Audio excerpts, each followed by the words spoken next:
up on Book TV. And Coulter argues that immigration is the greatest issue facing the United States today and contends that America's immigration policy is deeply flawed. She's joined in conversation by Breitbart editor-at-large Ben Shapiro, who opens up the program with commentary on current presidential candidates. Hey everybody, thanks so much for coming. It's wonderful to see you here at a special evening with Ann Coulter. Sorry for the slight delay in timing. There's, as you know, relocation from the Nixon Library here because of the size of the venue, and so we wanted to make sure that anybody who mistakenly went over to the Nixon Library got a map and got over here, and believe it or not, there have been a fair number of people who have done that, so we're giving it a little bit of extra time. In the meantime, you're going to have to listen to me talk a little bit because they pay me for that and you don't. So want to ask, let's do a quick straw poll because those are fun and useless. So let's go through a few candidates. Okay, how many hands for Jeb Bush? You can be honest, we won't stone you, it'll be all right.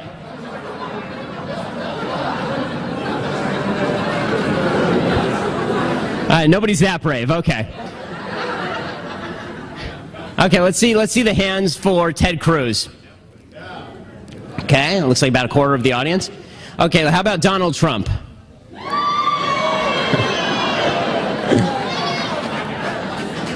Okay, and I'll give you two more candidates, and I promise you we won't go all the way down the list because then we'll be 10 o'clock at night before we actually get here. I'm not going to ask about Jim Gilmore. Okay, how about Marco Rubio? Okay, fair number for Rubio. And Scott Walker, who announced today. Very interesting. Very interesting, there's a big crowd for Scott Walker. Walker obviously announces today, but it seems to me that obviously an odd amount of enthusiasm for Donald Trump. And it's odd in one sense, and it's obviously not odd in another. It's odd in the sense that Donald Trump is by no measure a conservative. If you look at his record, historically, he's not a conservative. Donald Trump 2 years ago was criticizing Mitt Romney for being too conservative on immigration. He was saying there needed to be a pathway to citizenship. Donald Trump a few years back was a pro-choice guy. Now he has flipped and he's become a pro-life guy. Donald Trump, we still don't know where he is on same-sex marriage. Donald Trump has proposed not just an income tax, he's actually proposed a wealth tax, which would mean that if you a 14% wealth tax, which means all of your assets, 14% would be gone.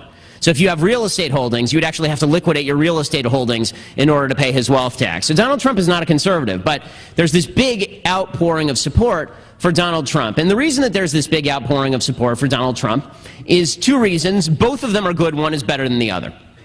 The first reason, which is not so great, is because Donald Trump has been smacked by the left. And the way we on the right work is when somebody gets smacked by the left, we immediately go to, okay, this must be the greatest person who ever lived. Which explains both the love for Donald Trump and the continuing love for Sarah Palin. Palin says a lot of good things, she really does, but there's this kind of outsized support for Sarah Palin, largely because she was so unfairly attacked and maligned by the media, which I think everybody agrees with. And so everybody went, okay, we're with Sarah because the media hates her so much. That's an okay reason. It's not like a really spectacular reason. The real reason why people support Donald Trump, is because he is capturing the moral narrative in the country right now. Because when you watch Scott Walker, and I don't know how many folks here actually listened to or watched Scott Walker's announcement today. Show of hands, who actually saw it? Okay, so a few people, yeah, a fair number of people saw it. If you watch, I watched Scott Walker's announcement today. And when I watched Scott Walker's announcement today, it was very nice. I mean, it was all this stuff about his record and how he had broken the unions and how he had a vision for the country and how he was going to take on foreign policy. Very nice stump speech. He delivered it as well as Scott Walker can, which is to say it was articulate. He's not a very fiery guy, so it's pretty even-keel delivery. And he did it without notes. I mean, it was impressive in that sense, a 45-minute speech without notes, unlike Trump without notes, who's actually coherent and actually had a linear structure to it. But there was one problem with what Scott Walker did. And you could tell the problem with what Scott Walker did when you listen to Hillary's speech this morning. Hillary gave a speech in New York at the News School. And in this speech, which was all about her economic plans, Hillary Clinton dropped one line about Scott Walker. She only dropped one line about Scott Walker. She dropped one about Rubio, one about Bush, and one about Walker. Those are the three she considers to be the front runners. And her line about Walker was kind of interesting. She said, Scott Walker wants to, I believe that the word that she used was something like squash the unions. Stomp, thank you. It was stomp the union, exactly. She used the word stomp. And then she suggested that it was mean-spirited. right? That was her whole appeal. And her speech was about 40 minutes long and full of all these very obscure policy proposals about the continuing interest rates on income tax, all this stuff that nobody cares about and has ever heard of, the Buffett rule, which nobody understands or cares about. But the only thing that was designed to do was to elicit an emotional fear response in people who are members of the left. That's what it was designed to do. And this is what the entire left does. Right? This is what the entire left does about Trump, for example. Right? They say Donald Trump hates Hispanics, Donald Trump hates Latinos, and thus Donald Trump wants to hurt you. Right? This is what the Confederate flag debate was about. Who cares about the Confederate flag? No one cares about the Confederate flag. It hasn't been relevant in the country for at least 50 years, and before that for 100 years. I mean, the South lost the Civil War, news bulletin. And the fact that this became a massive cause celeb among the left, that's because what the left was attempting to do, and it's very clever, is white guy, white racist, shoots 9 black people in Charleston. The entire country says this is evil. White people should not shoot black people because it's racist and evil. And there's tremendous outpouring of support. Everybody is unified. And the left goes, we can't have that. Because if people realize that Americans actually get along with each other, that we're actually nice people, and we don't need the government to cow us into submission about all of this, then we won't vote for the left. So somehow they have to find a way of dividing people. And so the way that they divide people is specifically by going out of their way to find causes that they can then blame on people. So they couldn't go with, he's a Republican, because he wasn't, Dylan Stormroof. So instead they went with, he liked Confederate flags. That's not very strong. So what they went with after that was, he likes Confederate flags, and a lot of Republicans like Confederate flags, therefore Republicans secretly believe like this guy and want to shoot black folks. Right? This is the attenuated logic they use, and they use this with Trump also. Trump doesn't like illegal immigration, thus he hates Latinos and wants to kill Latinos. Well, I promise you, nothing Donald Trump has ever said murdered a 32-year-old woman in San Francisco. And what Donald Trump did that nobody else is picking up on, and this is something Republicans should, instead of just shaming Trump and pretending that he's unimportant, what Republicans should do, and I'll conclude with this and then we'll bring Ann over and get to the real star of the show, but what Republicans need to do is recognize that what Trump does and what he is so incredibly effective at in his own kind of brusque and rough way is Donald Trump says there is a villain to this story. There's a villain to this story. And we have to face down the villain to this story. There are bad guys and there are good guys. And you can either be on the side of the bad guys or you can be on the side of the good guys. And by doing that, he channels the anger that everybody feels, where we feel like, yes, there are bad guys and there are good guys. We're not all well-meaning people who just want what's best for the country. There are people in the country who want what's worst for the country.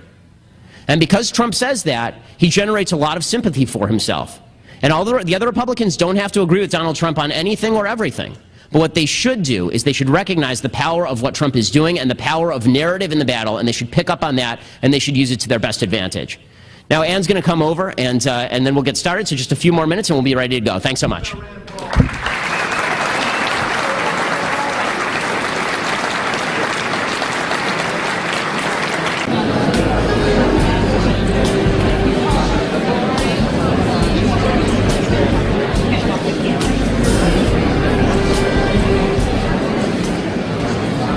So you guys ready to go? All right, Ann's here. I'd like to bring back up Ben. Big round of applause for Ben Shapiro. Come on up here, Ben.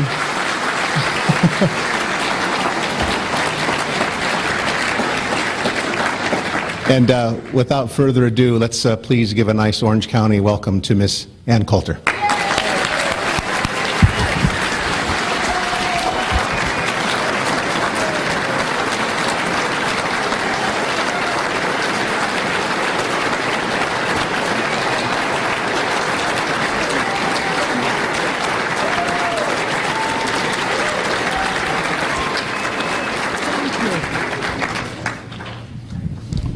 So this will be a rarity. I've both read the book and we can have a substantive talk about it. So that will be unusual for me. I know. So why don't we jump right in, because I know that people have their own questions that they want to ask as well. So obviously, why don't I start with the question that my co-host asked you just the other week. I'll strangle you like I tried to strangle him. So my co-host asked you about the title of your book because that's what they do. Liberals are utterly unimaginative. How many times are we going to have to, oh, but your title's so provocative. Yeah, that's what you do. You try to get people to read your books. And I'm thinking an interesting title works better than, in fact, I keep wanting to email Thomas Sowell, one of my heroes, and tell him, you got to let me come up with the titles for your books. you're my favorite writer, but this, basic economics. Well, the reason that I think that people are reacting to the book, obviously, is because we're in sort of a catch-22, and I want you to address this, and that is that the left refuses to talk about this topic until someone says something inflammatory, at which point they won't stop just yelling that people are saying inflammatory things instead of talking about the topic. Right, it's very common. So how exactly do we break through that? Well, I think it's a worse catch-22 than that. I mean, we're in a pincher movement. If it were just the American people against the Democratic Party, we would win. If it were just Americans against the media, we could win. But it's the American people against the Democrats, against the businesses, against the Republicans. I mean, just to get this topic, immigration, talked about, it's nearly impossible. And I think people don't realize how much the media sets the agenda of what you even think about.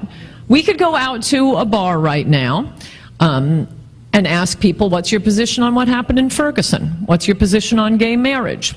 What's your position on global warming? They've all developed positions. They've thought about it. Immigration, well, I guess you folks in California have thought about it.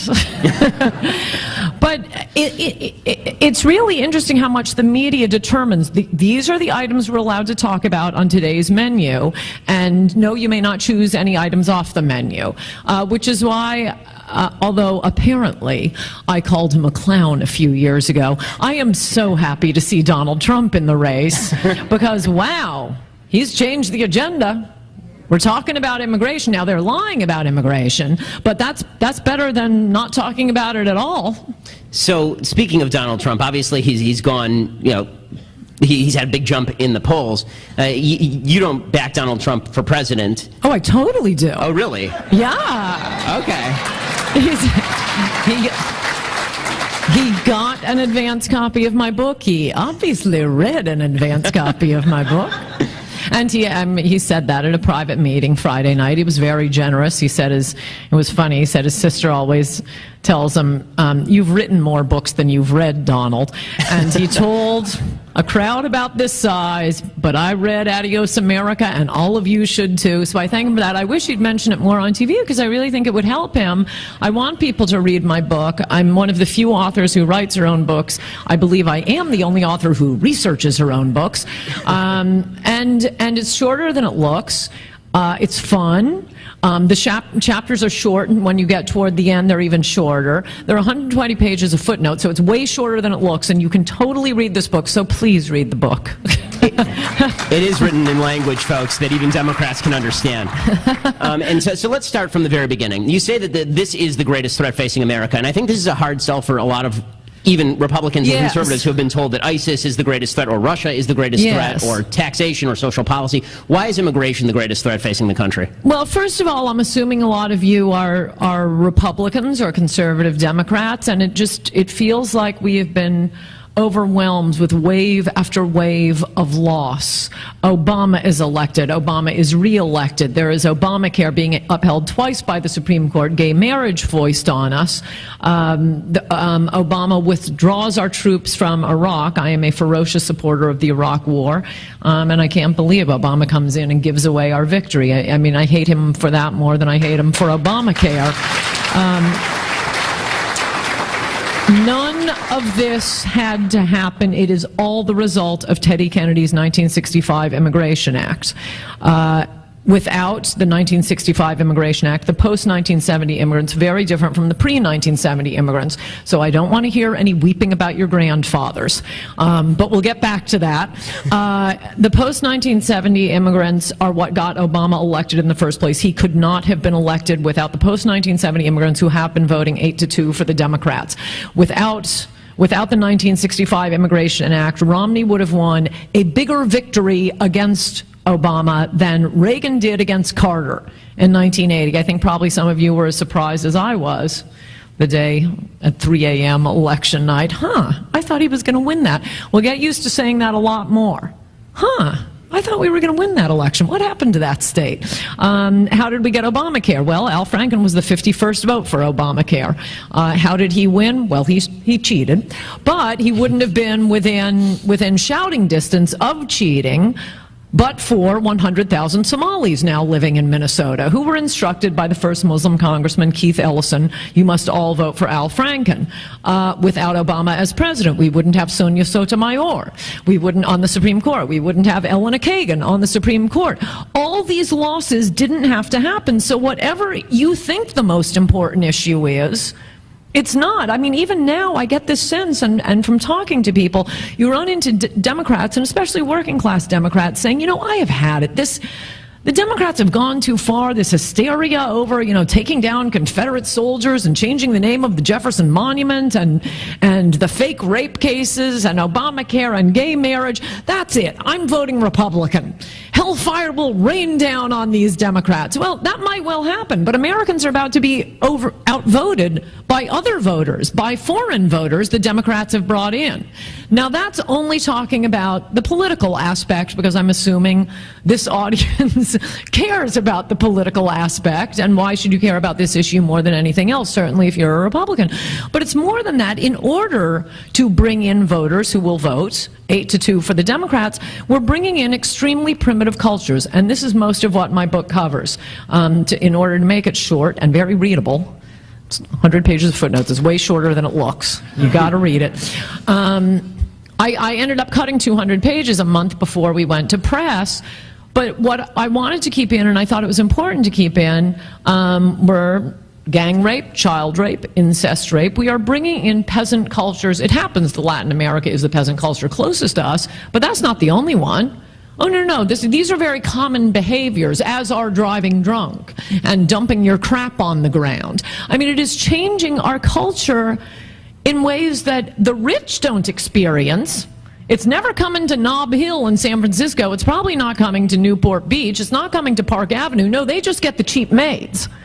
While Americans are the ones bearing the cost, not only in terms of taxes, in their schools being overburdened, in massive, school lunch programs, the hospitals are going bankrupt. No, it's ordinary Americans who are paying the cost, and most of all, I would add here, are African Americans. Has anybody in the media checked with, or as I've recently been instructed to stop saying African Americans, American blacks? Because that is what I mean. I'm not talking about a guy whose father is a Kenyan. American blacks. And they're the ones who are coming up the socioeconomic ladder, who are just getting a foothold, who, most of all, whose jobs are just being wiped out. Have you seen the black teenage unemployment rate? Well, we have an obligation to our fellow Americans and our fellow Hispanic Americans who are also competing for those low-wage jobs. But the rich don't care about that. They want the cheap labor, they want you to pay for it, and they act like they're the ones speaking for Lupe the maid. Well, no, you're not speaking for Lupe the maid. Lupe would like her wage raised. Lupe apparently decided to immigrate to America and not to Honduras or Pakistan.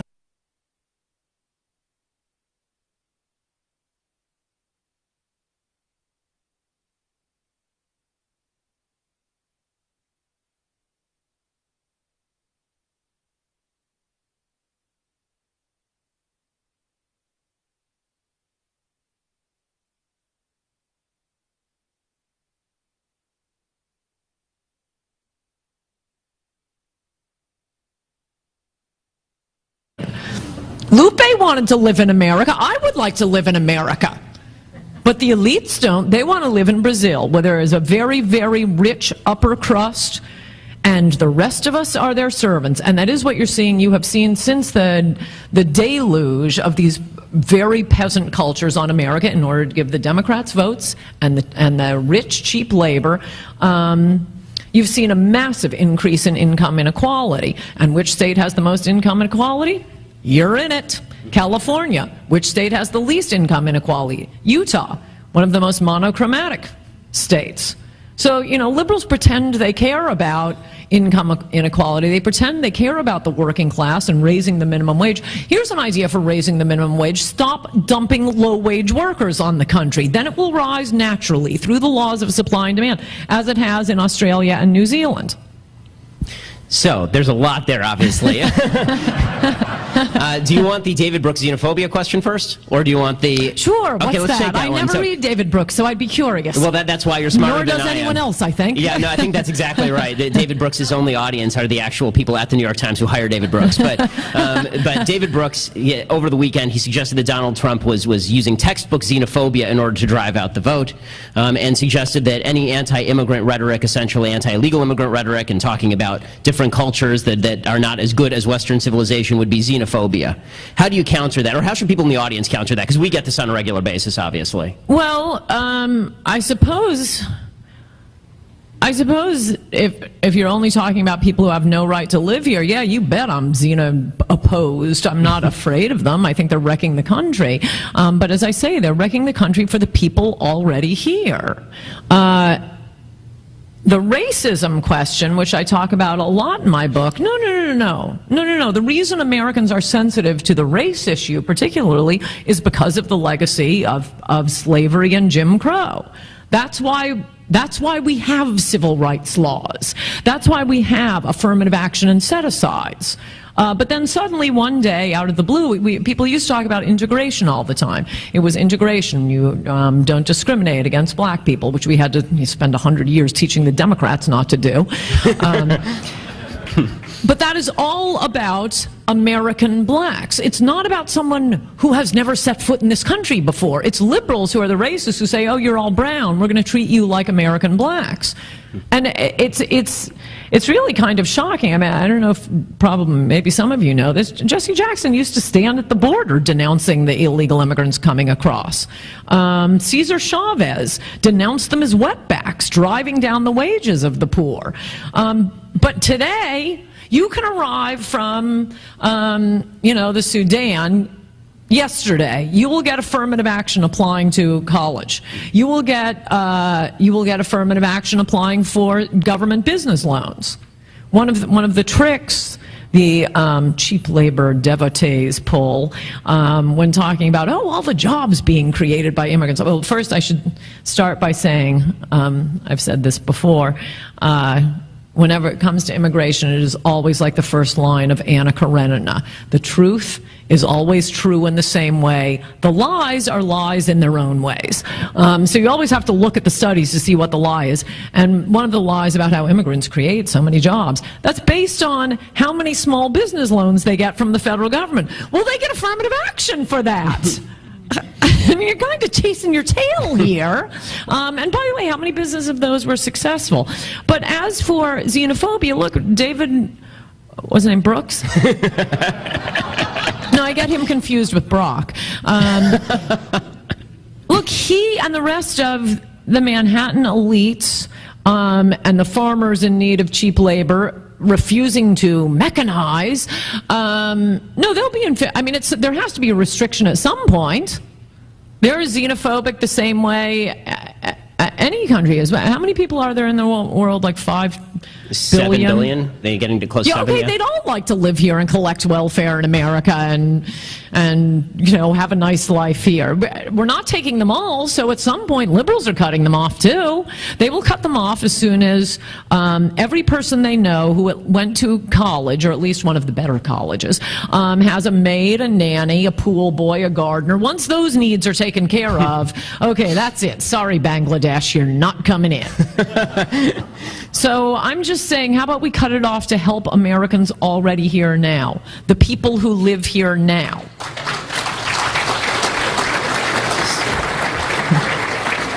So in your book, you talk a lot about also the demographics of winning in terms of conservatism. And you mentioned earlier how Romney would have obviously won an overwhelming victory if it hadn't been for the inundation of people of different populations who've been brought in by the 65 Act. Let me ask you from the Michael Medved perspective, because Michael takes the opposite perspective, and he and I have had this debate ourselves. Michael will argue that we have to do comprehensive immigration reform. We should be softer on the border. We should do all of this, and we should bring in more immigrants and find a pathway to citizenship, specifically because if we don't do this, then the Hispanic population in the United States is the fastest growing population, even just through natural growth and birth. What do we do in 20, 30 years to win elections as the white population of the United States, which historically votes Republican, decreases? Well, a couple of things. I don't know how we could be any softer on the border. Perhaps we could fly them in directly from Central America. Oh, no, I'm sorry, Obama is doing that. You know, he's doing that. We are flying them in so they don't have to go through that arduous journey through Mexico, handing them a voter's registration card. Point two, I mean, it is certainly the case right now that if 71% of Hispanics had voted Republican in the 2012 election, Mitt Romney still would have lost. If 4% more whites had voted Republican, Romney would have won. And the but the point, I guess, I make in my book is to California in 1994. The demographics of the entire country are about what they were in California in 1994, when Pete Wilson won a huge come-from-behind victory by tying himself with titanium cords to Proposition 187, an anti-illegal immigration measure. Would have cut illegal immigrants off from getting any government services. That, and to go back to how mass immigration of low-skilled workers not popular with black Americans. Proposition 187 won a majority of blacks, of whites, of Asians, 30% of Hispanics. Even people who were voting for the Democrat were voting for Proposition 187. Pete Wilson got 20% of the black vote that year. Across the country, he got, or the average among congressional Republicans was only 8%. So there's your path to victory, Republicans. And then you've got to shut it down because point three, well, okay, then we're just, I don't know, fiddling on the Titanic, because Hispanics don't care about amnesty. They're in. Right. They're already in. And of all the issues, we're not going to win the Hispanics. Also, this idea that there's some sort of Hispanic unity is something believed exclusively by white liberals. And the RNC, apparently. Talk to your maids once in a while. No, the Dominicans hate the Puerto Ricans, the Mexicans hate the blacks. There is no unity here. The reason immigrants post-1970 have been voting overwhelmingly for the Democrats is because they're poor, they're in need of government services, they come from one-party states, they are used to block voting for a particular group. I mean, as I say, the People's Revolutionary Party of Mexico ruled Mexico for 71 years. Just, you know, tell me what the symbol is. I have to go vote for, and I'll go do it. The reason we have poor people voting for Democrats is because that's what they do. And it's not just poor people. I mean, and it's not just brown people. Look at Piers Morgan if you want to see how immigrants would vote. And by definition, any immigrant to America makes America more statist and less free, because we are the freest country in the world.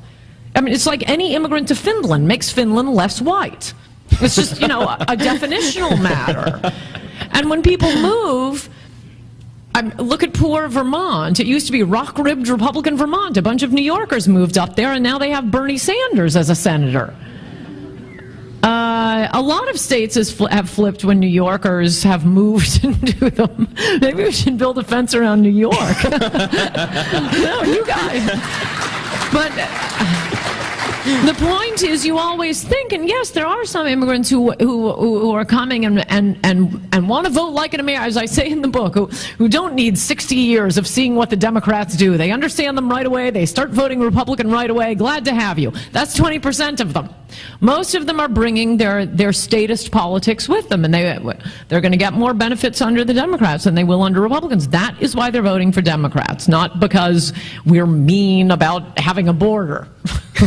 So in your book, one of the things that you talk about at length, and I thought this was fascinating because I had no idea about this, and I'm pretty up on these things, is the complete lack of government statistics when it comes to illegal immigrant crime. Because you figure that should be a very easy thing to look up, and then in your book, as you detail, it's almost impossible to find any real government statistics on this stuff. Yes. Well, this is one of the advantages of doing my own research, that this book wasn't going to be a book about immigration. I had a great idea for a book, which, by the way, I still think is a great idea for a book.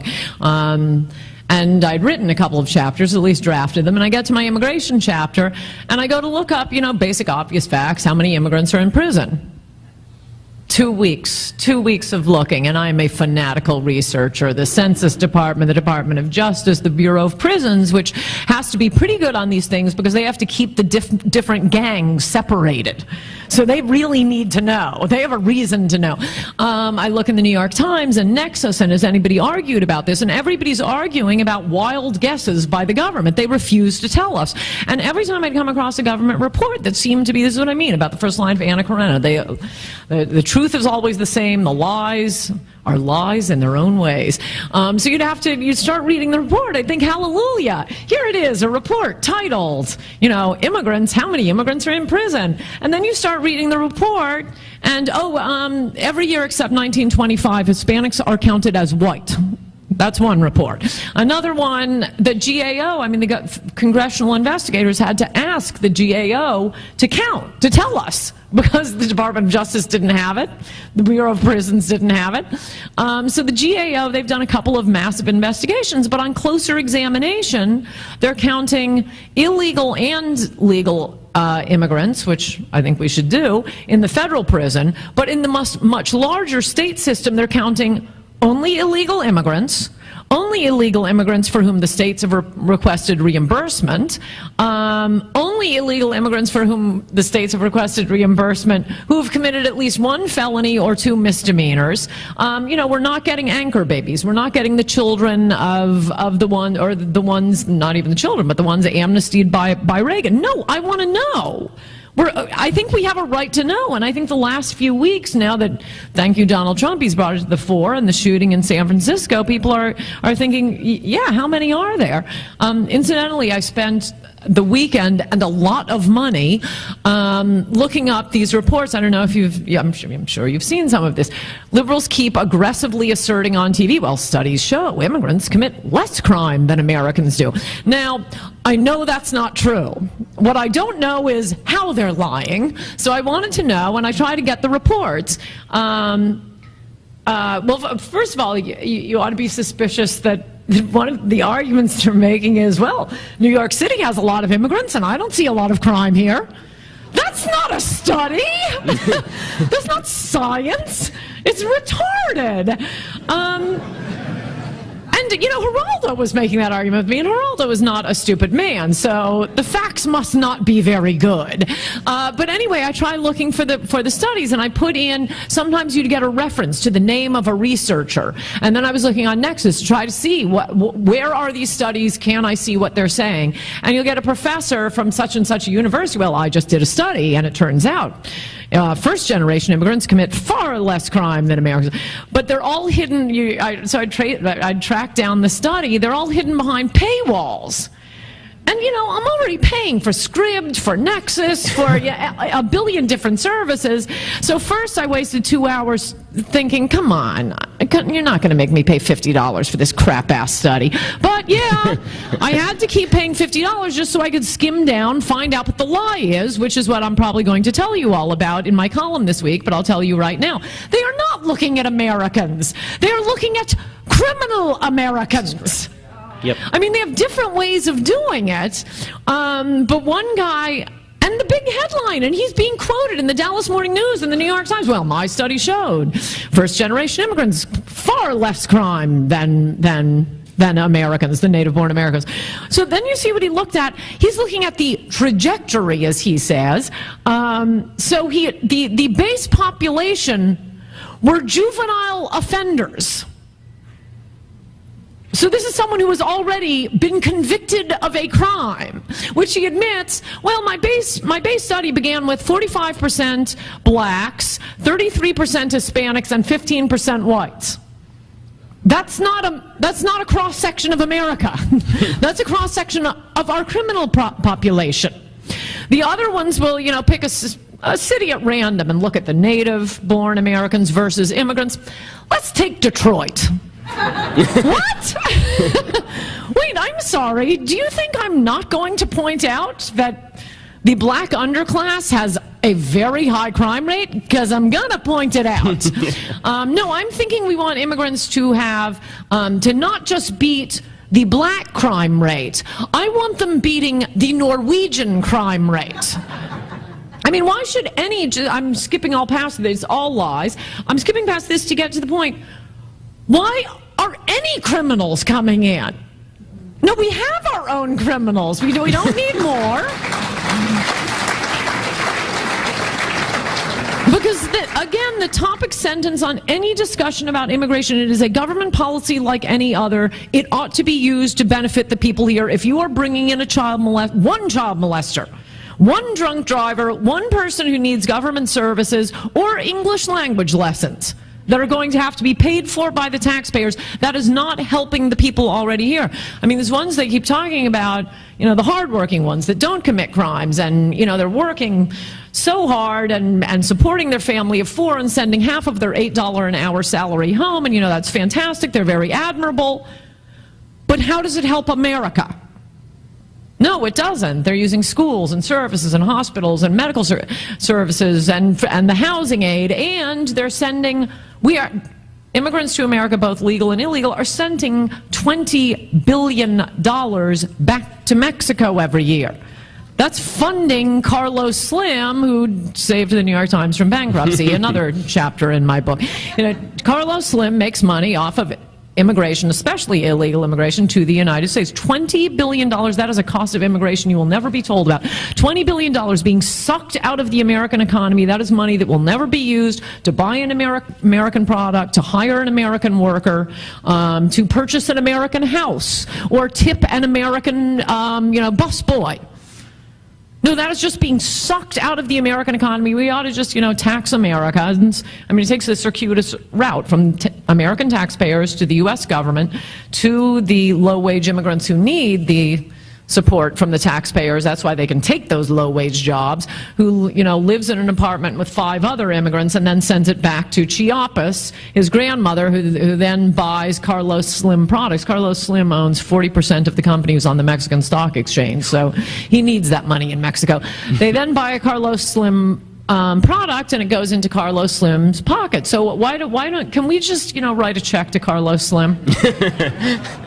So for people who don't know, and I didn't know until I read your book, Ann, can you tell the story of American immigration? Because you referenced it earlier. Obviously, for me, as a Jew, that means that my great-grandparents got here in 1907, I believe, and so the easy thing is to buy into illegal immigration bad, legal immigration good, because my grandparents and great-grandparents came legally. Can you explain why that is no longer the case, why even legal immigration needs to be curtailed? Yes, and by the way, your people are great other than the way they vote.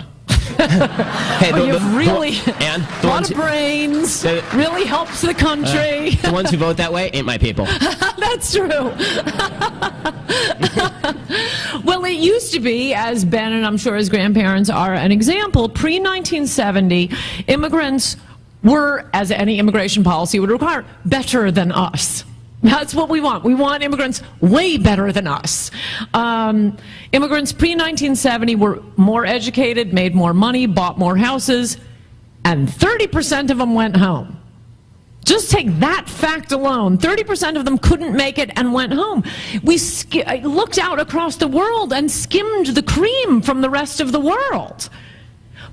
Unfortunately, the 1965 Act came at the same time as the Great Society programs, when America was transformed into a massive welfare state. Well, that is obviously going to change not only the sort of immigrant you're getting, the 1965 Act did that through a series of complicated rules to bring in people from cultures as different from ours as possible, and as poor as possible, because again, they'll work for the rich and they'll vote Democrat.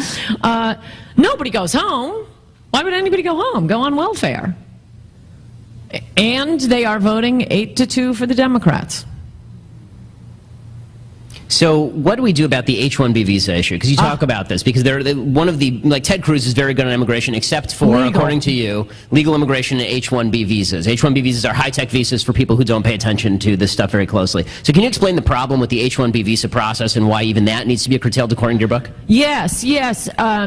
A lot of Republicans get stuck on this issue, so I won't attack Ted Cruz for it, because so many people. I mean, I keep I'm going to have to get like a shock collar for Sean Hannity and a few other people who interview me, because they keep talking about illegal immigration. Other than the first chapter of my book where I talk about amnesty, because that just ends the country overnight. Then it's then it's lights out. The rest of my book doesn't particularly distinguish the Hmong immigrants up here in Fresno and out in Minnesota engaging in massive amounts of human smuggling, child rape, credit card theft, shooting hunters because they don't understand private property. This is explained with great sensitivity in the Minnesota papers. No, they're all legal immigrants. The Somalis voting for Al Franken and then going back to fight with ISIS, they're all legal.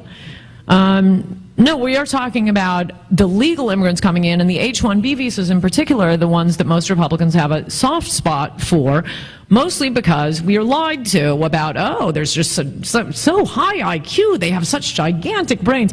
Incidentally, the only time I mention IQ in my book is to quote the ones who want the cheap labor on the H-1. Oh, they have such high IQs. It's just stunning. No, H-1B visas are being used, well, in the worst cases, to bring in concubines for Bali Reddy, Lucky Reddy, one of our model immigrants in San Francisco. He bought 12-year-old girls from their parents for sex, brought them in on H-1B visas. One died. This happened, I don't know, it's in the book, like 2001, 2002. I follow the news very closely. When I came across this, I called up my friends, many of whom also follow the news closely, and said, hey, did you hear about this case in San Francisco? An Indian immigrant bringing in 12-year-old girls he had bought from their parents for sex, which ended up sex with all of them at once. He also brought in his busboys. He had a lot of restaurants and real estate property. That story was not broken by the San Francisco Chronicle. In fact, both the police and the media brushed it under the rug. It was broken by a high school journalism class. They had not yet attended Columbia Journalism School and did not know. No, it's against our journalistic practice to report facts that are unpleasant about our model immigrants. So he's bringing in, busboys, janitors, and concubines under the H-1B. There's one category of how it's an utter fraud. Other category, even the ones who are doing the computer programming work. Well, no, they're not the stars. They're doing standard computer programming work. Unfortunately, Americans could do the same work, but they want to be paid. The way the H-1B visa works is it's tied to a particular employer. So if you come in to work for Mark Zuckerberg, and then, PayPal gives you a better offer, you can't leave without risking losing your visa. So you're tied to a particular employer. It's what's known in the law as indentured servitude, which this country abolished 100 years ago. Well, now the rich are bringing it back. And, we keep telling college students, oh, you got to major in one of the STEM fields, science, technology, engineering, math. Well, no, the STEM graduates, American STEM graduates, half of them are not employed in STEM fields. And their salaries haven't gone up for a decade now. Why? Because Bill Gates and Mark Zuckerberg are bringing in the computer programmers who can do regular. They just type away in their little cubby holes for 12 hours, collapse, go home, and go to sleep. It is just a scam for the rich.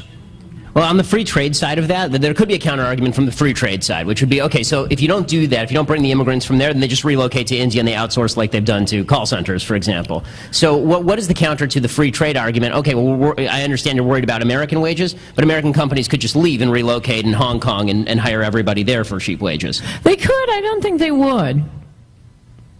We'll see. But the reason I even knew to look, because I kept reading about these high IQ, it's mostly Indians writing about Indians being the wonder, the stars of Silicon Valley. So one thing Indians don't have a problem with is self-esteem. But the reason I even knew to look was because one of my friends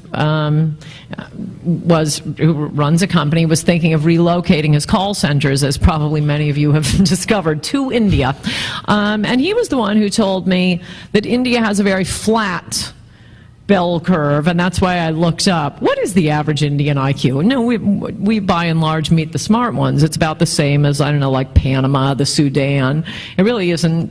This is just more low-wage work for the poor. And as for the trade issue particularly, I don't know. I think you might want to get them here, and it's not worth the trouble of having them over there. And but to the extent that happens, I don't know.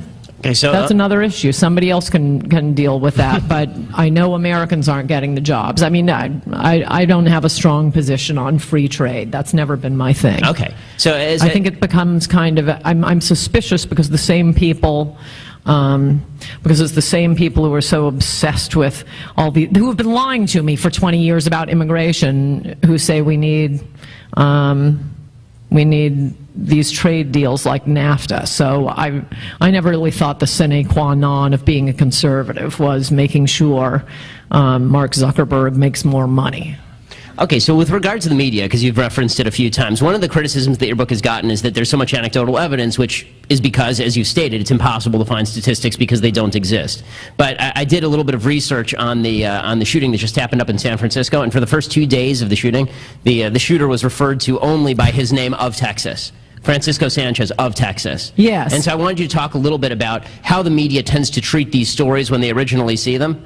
Oh, because yes. It's amazing. Well, what's interesting about the San Francisco case is that we did find out by hook or crook, it was generally mentioned in the articles about Texas man. It generally was at least mentioned he had already been deported 4 times. In my extensive research, I only found 2 other cases, or 2 cases, and now this one, where we found out very early on that the illegal immigrant who killed an American was an illegal immigrant, though the headline may still have been Texas man. The other one was the Porky's director, who was driving in Pacific Palisades with his 22-year-old son, and a drunk illegal alien swerved straight into his lane, smashed him, killed him and his son. Immediately, the illegal alien and his passenger were fine. And I thought, there were articles, the LA Times was saying it was an illegal alien. And I, emailed some of my friends in Hollywood and said, why would this come? And I don't know, maybe it's just they considered Porky's such a reprehensible movie that anyone who killed the director, it doesn't reflect that badly on the illegal, but that one came out. And the other one happened a year earlier. It was an actress in her West Village apartment, Adrienne Shelley. And she was murdered by an illegal alien, and immediately, as soon as he was arrested a week later, immediately we all knew. And the only thing that separates those cases from most of the cases I write about is that they all happen in places where liberals might be. So I go back to my point that, oh no, the rich are perfectly willing to pay the costs of bringing in peasant cultures. That's because they don't pay the cost. No, they move their maids out to the suburbs. And they come in to clean the house and then go back and fill up your schools and your hospitals and rape your kids. So in your book, one of the big issues, obviously, that you take on also, aside from the sort of media bias, is the fecklessness of the GOP on this issue. Why do you think that the GOP is pathologically incapable of taking on this issue in any real way? I used to think it was cowardice. I now think it is pure stupidity. Pure stupidity. It's a hell of a choice actually, there. I guess, yes, there could be so many things. And actually, if I could just get back to one other thing, the anecdotal examples aren't to prove the point. Chapter 7 is where you'll see, that was the chapter written through tears of frustration and rage, of how I describe. You go looking for basic crime facts. I mean, I think I do have some pretty good facts that aren't anecdotal. The U.S. Marshal's Most Wanted list. Take a look at that one. New York State prisons, they used to count, because again, prisons really do have to know. They may not publish it, but they do have to know the different ethnic groups, because they get into huge gang brawls in the prisons. And so I have the list of where people are from. From the New York prisons. I think that's pretty devastating. The main way I use the anecdotes isn't to prove the point, it's to attack the media. It's just mind-boggling how they hide. I have these, sprinkled throughout the book, these Spot the Immigrant chapters, where I'll give you the mainstream media article and, my comments throughout, and, you're completely convinced that It's some farm boys up in Fresno who have gang raped these little 14-year-old girls, and only when you read the court transcripts 3 years later, oh my gosh, they're all Hmong. Why couldn't you tell us that? The San Francisco case I mentioned with model immigrant Bali Reddy, Lucky Reddy. That story was never mentioned in the New York Times. Never, never, never. How much ink has the New York Times spent on rapes that didn't happen by the Duke lacrosse team and UVA? How much ink was wasted on Ferguson, where Big Mike did not put his hands up and say, hands up, don't shoot? But actual cases of shocking, heinous gang rapes, incest rapes, child rapes going on in American communities, and for no reason. The media won't tell us about this. The Mexican gang rape case, it's one of the most hideous stories I've ever read. And again, I called my friends who follow not only the news, but crime as much as I do, and they did not know about this case. It started, I think, in the Clinton administration, ended during the Bush administration, and just the ugliest, most shocking gang rape of 2 little girls in Texas, led by an illegal alien. Did a full nexus search. The case went on for about a decade. Never was illegal immigrant or Mexican mentioned in relation to the main gang rapist, and this was the largest number of death penalty cases in Texas, which isn't shy about the death penalty, for about a half century. It was a pretty big case. There was one article in the New York Times about the case, but never did our media mention Mexican immigrant, much less illegal immigrant from Mexico, until they used the fact that the lead rapist was a Mexican to try to spring him from the death penalty. That is the first time 10 years later. And the full description of the first mention I found was, in a Texas case. That's how you're going to describe one of the most brutal gang rapes I've ever read about. So the point of all the anecdotal evidence isn't to prove the crime point, it's to prove our media is shockingly corrupt and lying to you, and you are going to have to demand information about immigration if we're ever going to get it. And back to the stupidity on the Republicans. No, I mean, after the fact that Trump has struck such a chord, do any of them have eyes? Don't they want to win? This is apparently a popular topic. I gave a speech out in Ontario, California last week, and I didn't realize, I mean, they're nice people like you. Some of you might be Cruz supporters. Walker announced today. If any of you are Rubio supporters, we'll have a little chat about that. But I mentioned during the question and answer, I mentioned my fondness for Donald Trump, and the room exploded. They were so happy. It was 100% for Trump. And I mean, I can't say I believe he's going to be the nominee. For those of you who follow my work assiduously, you know that I'm constantly saying Republicans don't get distracted by someone who hasn't been a governor or at least a senator. It's not going to be the nominee. I don't know with Trump. If none of these Republicans pick up on this, it's just wide open there. And I wish, my secret plan, and this comes out in the last chapter of my book. The one guy with a 20-year fantastic record on immigration is Mitt Romney. And I was very disappointed when he criticized Donald Trump, my new hero. Well, when Romney comes in on the hang glider right into the middle of the race as the 17th candidate on that stage and just bumps Rick Santorum off, it'll be amusing. I'm thinking people will see that debate and think, oh man, Romney was the best we ever had it. Maybe he could take Trump as his vice presidential nominee. But look, I mean, if it is Jeb Bush or Rubio, I'm not saying this in an angry or threatening way, you'd have to vote for Rubio, or rather for Hillary over those two. They are sole objective is Jeb and Rubio, their sole objective is to open the border and pass amnesty. At least with Hillary, she wants to socialize any other industries that haven't been socialized. She wants to lose wars for us abroad. She wants to take your children away, make, abortion mandatory. Gay marriage mandatory, perhaps. There are a lot of items on her agenda. Whereas Jeb and Rubio single-mindedly focused on opening the border and passing amnesty. So if Trump isn't the nominee, I hope he does. I mean, if it's Jeb or Rubio, I hope he does run as a third-party candidate. So there's so I can make it clear what my vote is about. In 2014, a lot of people voted specifically about this topic, and this was the deciding topic, and I heard a very prominent member of the Wall Street Journal editorial team assure an entire room at least twice this size that that topic was not even at issue in the 2014 election.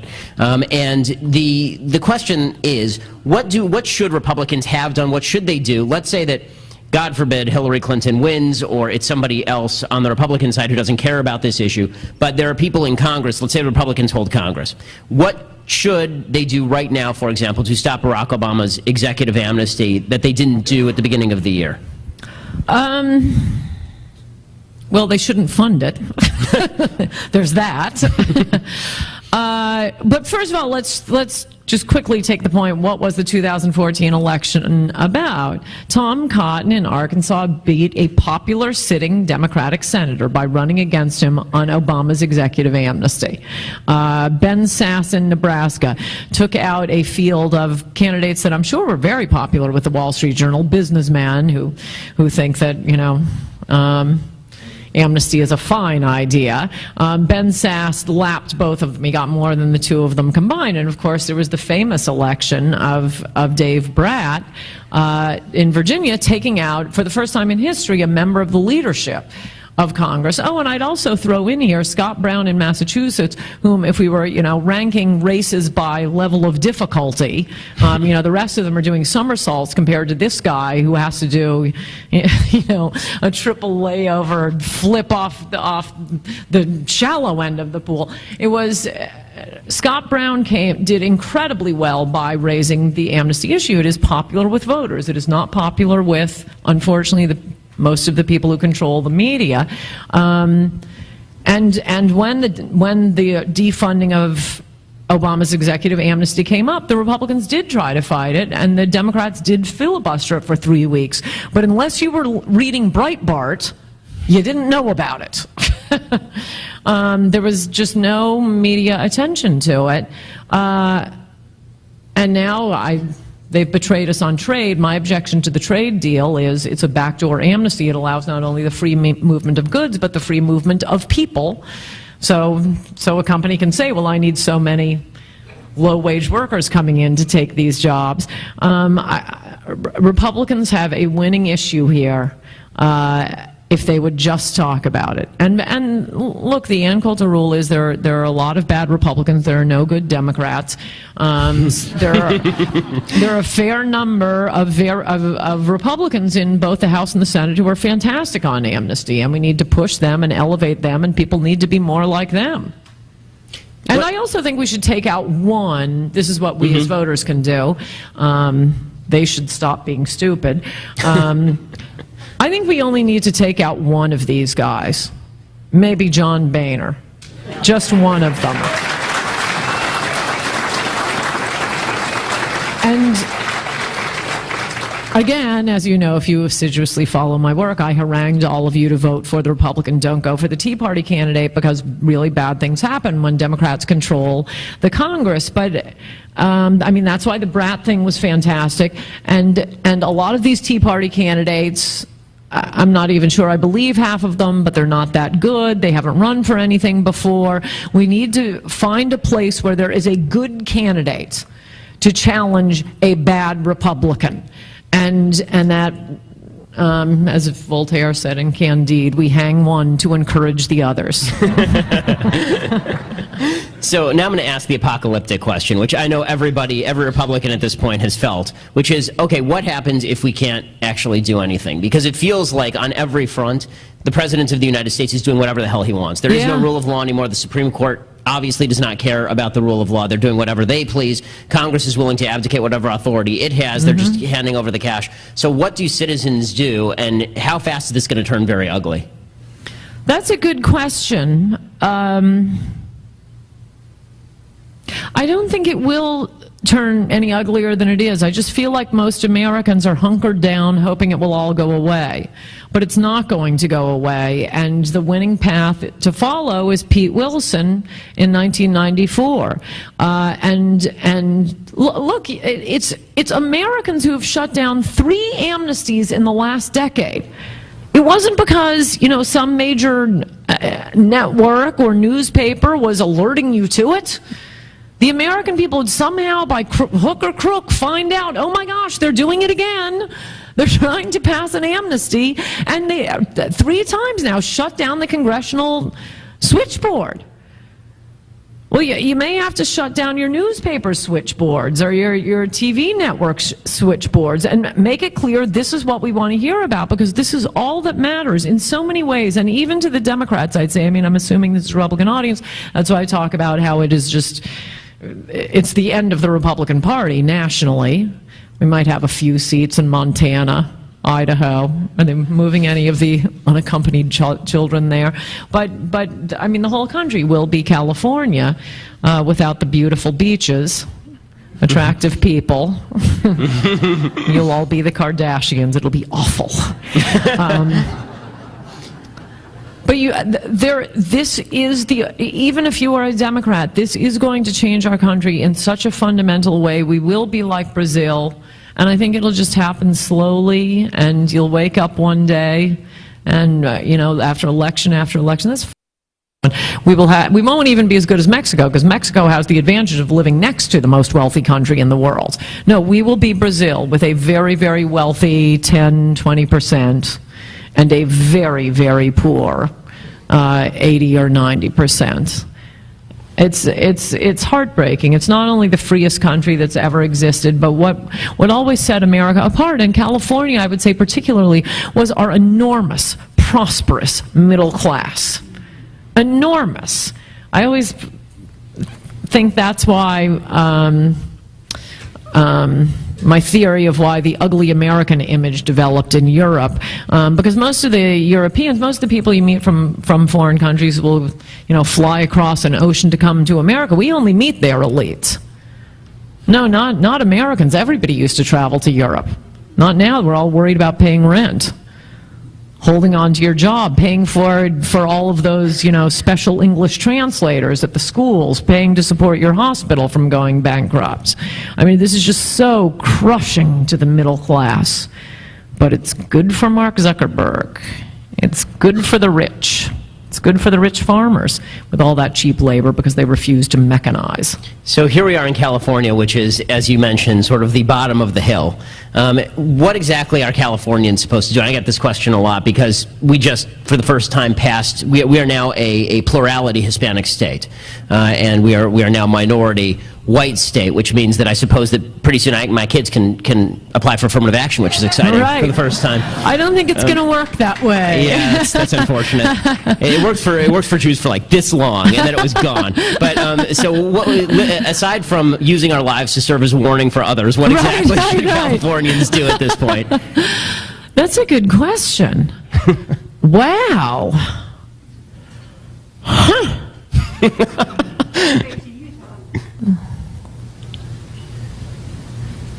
This is not an encouraging pause. I'm thinking. Yeah, I think you're just a warning for others. I don't see anything else that can be done. Well, I mean, I suppose, obviously, alert the rest of us where it's still time in the rest of the states, but also, I wonder, my prescriptions for the country, triple layer fence. I want it to be as difficult to get into the United States as it used to be to get out of East Germany. I'm so sick of hearing fences don't work. It's like shoelaces, they just don't work. What? What are you talking about? Of course they were. Yeah, oh, they cannot come untied. I know the human spirit. My long-term plan, which would be fantastic for Israel, is to move them to the northern portion of Mexico.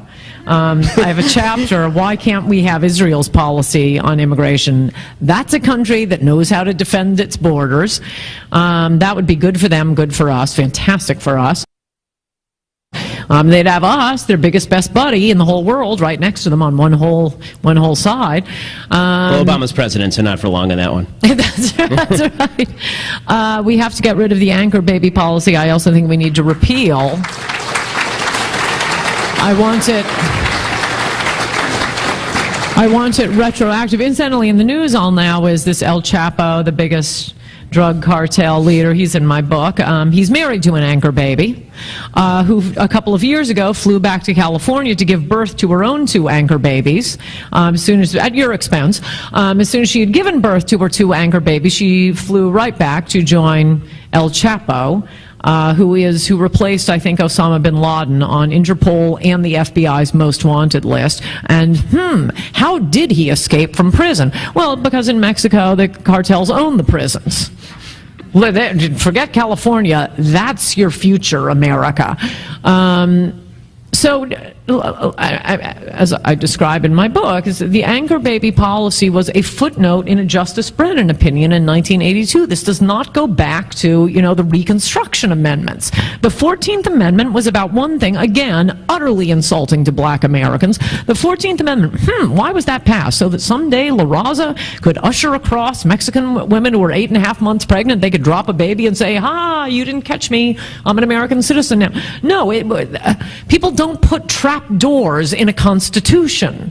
A secret trap door. Ooh, this will surprise them. To get an amendment passed, you need a mass feeling about a big thing. We had just fought a civil war to force, again, the Democrats to stop enslaving blacks.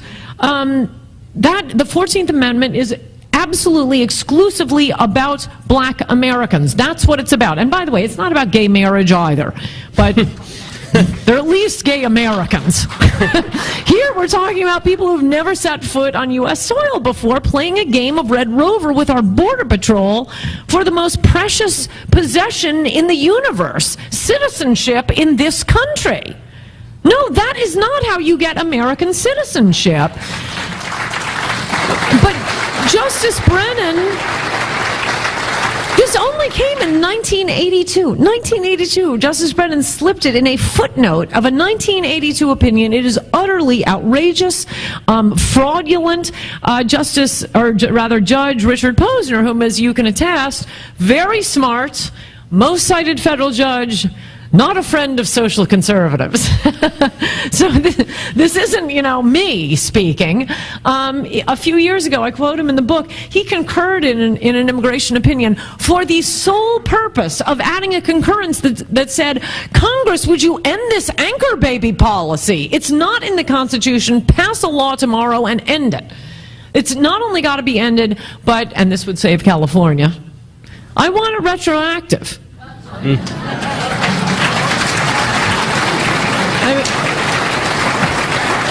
I mean, what if we had a mentally delusional Supreme Court justice, not that hard to imagine, who says, all of America, or all of the world is a citizen of America? Are we all going to honor that? Because that's what's happened with the anchor baby policy. Just make sure Kennedy takes his drugs this morning. Yes. Yes, what if we had I guess that was. So anchor baby policy, the wall. The moratorium. We need a complete immigration moratorium. So this isn't just about Latin America. It isn't just about Mexico. I don't want European immigrants coming. I don't want anybody coming. No marriage. No refugees. No asylees. Just shut it down for 10 years, and you'll see. I explain it toward the end of my book. My original idea was let's go back to pre-1970 rules and try to get, as I say, people who are better than us, rather than people who are worse than us. But that won't work because we have all these nonprofits. We have hundreds of, ACLU migrant rights groups and George Soros Open Society Institute and La Raza, founded by the Ford Foundation, incidentally, not by Hispanics, like LULAC was. We have hundreds of these groups. I do a paragraph that goes on for a full page of just some of them, and those are all the ones who become the immigration judges. Those are all the ones who work at the INS. Until they are all out of business, business and vacationing in, you know, Cuba and fighting with the Tupac Amaru in Peru. Until they are gone, America can't be safe. So we need to just shut down immigration altogether for a decade, dust off the books, assimilate the ones already here, and then we can start it up again totally cheap. I could do it all before breakfast. Just send me the photos. I'd be right 99% of the time. I'd be better than what we're getting now 100% of the time. Ann Coulter, 11-time New York Times bestselling author. Thank you so much. Thank you. Thank you. What do we do, leave?